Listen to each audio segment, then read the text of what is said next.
Hello everyone, this question appears in Class 6 NCERT chapter of Practical Geometry. This is first question of its exercise 14.2.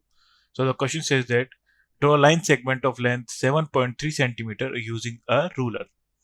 So firstly हम sheet पर एक mark point करेंगे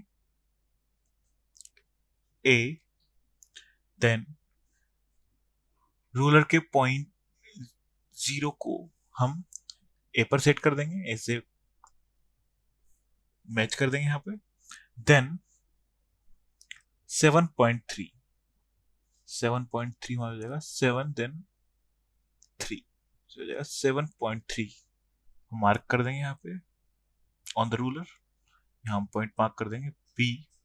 then हम join कर देंगे point A and P को.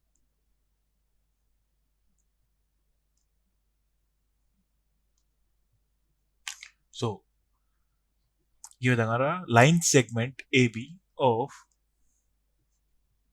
7.3 centimetre. Thank you.